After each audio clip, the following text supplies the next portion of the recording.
This was forwarded to me by one of our listeners. It's a letter from a retired old school cop. It's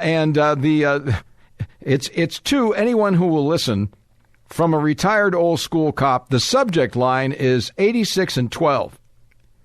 That was the score, 4th of July, 2013, over the weekend in Chicago.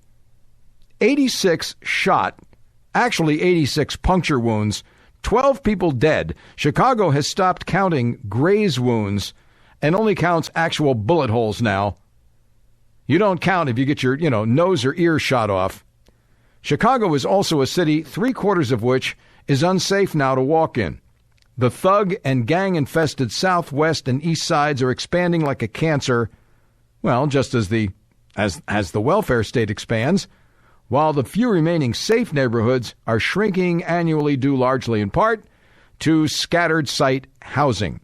Now, this is the crowning achievement of our politicians and social engineers who long ago decided that big, bad, brutish policemen were no longer needed.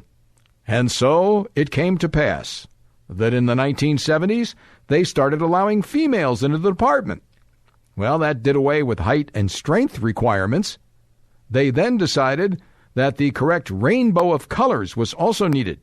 To accomplish this, they lowered the aptitude tests and created quotas. Reminds me of Dayton, Ohio, where they've lowered the aptitude test to the point of absolute morons who are getting on the police force. That did away with intelligence and integrity requirements. Oh, and of course, gays could not be excluded either.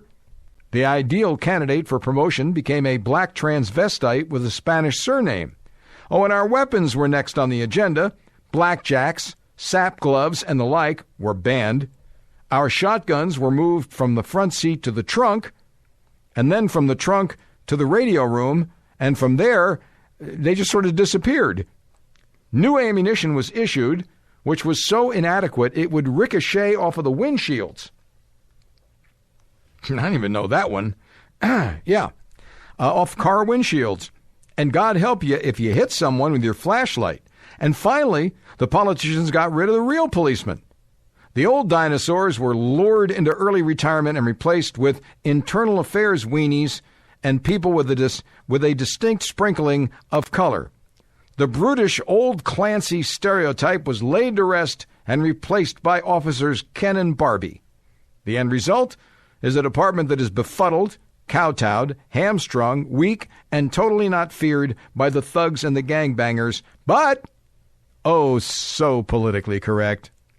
The city has succeeded in ridding itself of the brutish dinosaur cops of old and replaced them with little girls and college yuppies who wouldn't know a bad guy if the bad guy pooped in their face. They've invented new politically correct terms like wilding and flash mobs to describe black mob violence, which is rapidly spreading into the once so-called safe zones of Michigan Avenue, River North, and Wrigleyville. Well, but don't worry about it, because when it happens, the media helps to cover it up, so really not so bad. Now, after you've been shot, raped, or robbed, officers Ken and Barbie will arrive and write a most excellent report with perfect grammar and punctuation, which will be fed into a state-of-the-art computer, which will crunch and manipulate the numbers precisely. Me? I long for the old days when Clancy crunched and manipulated the thugs before I became the next victim.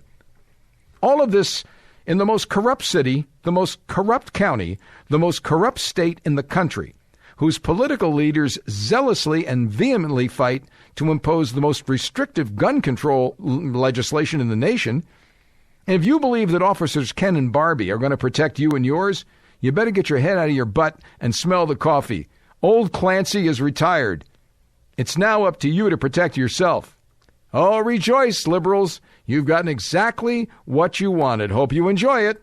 Sincerely, a retired old school cop. Come on!